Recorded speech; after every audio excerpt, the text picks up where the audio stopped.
Sanibonani, ngiyanamukela engxenyeni yethu yesithathu futhi okuyingxenye yokugcina yochungechunge lwendaba ka-Ellen Pagis ekhuluma nge-felicide, abazali ababulala abantwana babo ngenhloso.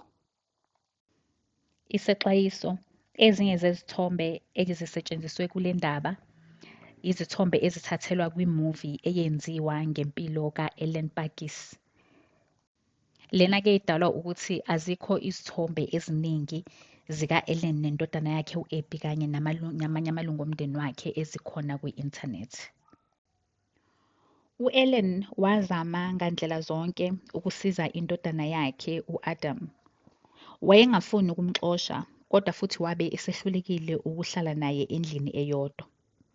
Wagcina ethatha isinqumo sokumakhela umkhukhu khona egcekeni. Wafaka izinsimbi zokuvikela eminyango nasemafasiteleni asendlini enkulu ukuze yena no-O'Neil baphephe. U-Adam waqala wantshontsha kwasani. Wayentshontsha ukudla, izitsha, omakhalekhukhwini, izinto zasendlini. Wake wantshontsha nemoto, iy'nsimbi zamafasitela, amathuluzi, amapayipi ekhopha, ngisho namakhebuli agesi. Wayesehlale eqalekile okwakwenza nokuntshontsha kwakhe kube kukhulu. Wayehlale ebona izinto ezingekho nengqondo ingasathathi kahle futhi engasalali nokulala ebusuku enodlame. Konke-ke lokhu okwakumphethe kudalwa ukudla i-meth isikhathi eside. Ku-Adam into eyayibalulekile ukudlula zonke emhlabeni kwakuyizidakamizwa. U-Ellen-ke yena wayesephila ngokwesaba, engasalali nakahle ebusuku, esehlala ethukile ngaso sonke isikhathi, kanti futhi wayesechitha nesikhathi esiningi eyedwa. U-Adam wayengakuboni konke lokhu ngoba wayeseziphilela kowakhe umhlaba wezidakamizwa, ephilela ukucabanga ukuthi uzozithola kanjani ezinye. Kanti futhi wayengenandaba nonina nekhaya labo. Ngesinye isikhathi wayenokuthela amanzi emafasiteleni endlu enkulu kanti waphinde washisa namakhethenisi asekhishini u-Ellen engaphakathi endlini. Wake wamuntshontshela zonke izingubo zakhe, wamshiya naye kugqokile kuphela. U-Ellen waze wasizwa abamupha okokugqoka. Kwaba khona isikhathi lapho ayecekela phansi umuzi nezinsimbi zokuvikela ngembazo efuna ukungena endlini antshontshe. Ngelinye ilanga u-Ellen no-O'Neil babesemsebenzini, wakwazi ukungena endlini wacekela phansi izindonga zendlu. U-Ellen wayesesaba ukuthi ngelinye ilanga indodana yakhe iyomdlwengula. Izinga lokungazizwa ephephile kwindodana yakhe lase linyuke kakhulu. Lena kwase kuyimpilo ka-Ellen yeminyaka. Wayehlala ethandaza njalo ukuthi uNkulunkulu asize u-Adam. Kanti futhi wayeke aphinde amzamele nokumtholela usizo ezinhlanganweni ezahlukene, emaphoyiseni, kwezenhlalakahle nasezinkantolo. Wayesefisa nokuyohlala kwenye indawo, kodwa kuyimali yokuqala kabusha engekho. Ithemba lase lishabalele kakhulu ebuka u-Adam into ayesephenduke yona, naye u-Ellen wayengeseyena lo muntu ayewuye. Emuva kweminyaka eyisikhombisa kwafika la ukubekezela kuka-Ellen kuphela khona. Ziyi-12 kuSepthemba ka-2007 ekuseni usuku lwaqala njengenjwayelo. Ngalelo langa u-Ellen wenza into angayengakaze wacabanga ukuthi uyoke ayenze empilweni yakhe. Wenzela indodana yakhe itiye.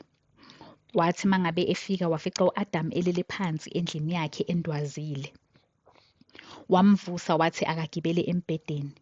Wagibela u-Adam waqhubeka nokundwaza kwakhe. Wathi esalele kanjalo u-Ellen wafasela intambo kwinsika yombhede. Wenza isihibe wasifasela entanyeni ka-Adam. Wanyonyoba engafuni ukumvusa. Wathi mayephaphama u-Adam ezwa intambo entanyeni yakhe wathuka, wadonsa iplangwe laliseduze nombhede wazama ukuzivikela. U-Ellen wambuza ukuthi uzimisele ukumlalela nini.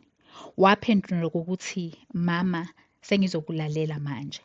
U-Ellen wadonsa kakhulu waqinisa intambo isika ezandleni, kodwa emile esinqumeni sakhe. U-Adam wazama ukulwa, kodwa emva kwemizuzwana waphuma umphefumulo wakhe. Wayeneminyaka eyi-12. U-Ellen wahlala kuloko kuthula, wacela uJehova amthethelele. Wabuka u-Adam owayelele engathi usazovuka. Emuva kwemizuzwana wasukuma waya endlini enkulu waqokela usuku. washayela umphathi wakhe la ayesebenza khona ekhaya labadala uMr Rogers emtshela ukuthi usenzeni. uMr Rogers wahamba naye wayozinikela emaphoyiseni. Icala lakhe laba undabizekwayo eNingizimu Afrika nasemhlabeni wonke libeka ebandla indaba enzima kangaka esingathandi ukuyidingida. Waboshwa amasonto amabili esalinde ibheyili anikwa yona ye-R1,000.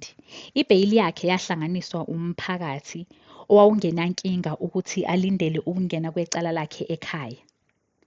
Ngo-Okthoba ka-2008, icala lakhe langena enkantolo yesifunda sase-Wynberg eWestern Cape. U-Adrian Samuel wamumela mahhala u-Ellen. U-Ellen walivuma icala lokubulala u-Adam Pakis. Udokotela wezengqondo wangena ebhokisini echaza ukuhlukumezeka kuka-Ellen esandleni sendodana yakhe nokuthi u-Adam wakhumbuza u-Ellen bonke abahlukumezi bakhe, loko okwamenza waphelelwa ukubekezela. Bagcizelela ukuthi kwakuyindlela yakhe yokuzivikela, kanti ukumfaka ejele kwakungeke kusize ngalutho ngoba wayengesona isigebengu. Ziyi-17 ku-Okthoba ka-2008 watholwa enecala lokubulala. Umbuso wawufuna agwetshwe uDilika Jele onesigwebo esiqala eminyakeni engama-25 ngoba babekholwa ukuthi wayekuhlelile ukubulala kwakhe. Kodwa ithimba labameli bakhe lacela isigwebo se-non-custodial, okusho ukuthi bafuna isigwebo esingamfaki ejele. Esalinde isigwebo, u-Ellen wacela uxolo emphakathini wakhe. Emuva kwezinyanga ezicishe zibe yi-15 ephuma engena enkantolo, u-Ellen wayeneminyaka engama-48 wagwetshwa iminyaka emithathu ejele kodwa yalengiswa wase enikwa amahora angama-280 esebenza emphakathini, okusho ukuthi wayezosebenza amahora ayi-16 ngenyanga iminyaka emithathu engaphansi kokuqondiswa kwezigwegwe. U-Ellen usaqhubeka usiza umphakathi, usiza abazinikele kwizidakamizwa kanye nemindeni yabo. Emuva kweminyaka 2 wavuma ukuthi uyayikhumbula indodana yakhe, waphinde wavula inhlangano engenzi nzuzo ngo-2010 i-Ellen Pakis Foundation esiza omama abanabantwana abazinikele kwizidakamizwa. Ekuqaleni kuka-2012 umzukulu ka-Ellen wabulawa itic nobugebengu. Wabulawa kudubulana amaqembu ezigebengu ngo-April. Emuva kwalokho uRudolph okuyindodana yakhe endala futhi okuyiyona eyangenisa u-Adam kwizidakamizwa yaqala yahlupha u-Ellen imfuna imali yezidakamizwa. Wayengasebenzi kanti futhi wayenezingane eziyisithupha. Wazama ukumtholela usizo kodwa wanqaba. Ayikho-ke eminye imininingwane ngokwenzeka emva kwalokho. Indaba ka-Ellen iyindaba yamakhaya amaningi eNingizimu Afrika abhekene nenkinga yezidakamizwa. Kwaze kwenziwa nefilimu ngakho ukuze kuqwashiswe umphakathi. Ngiyabonga kakhulu.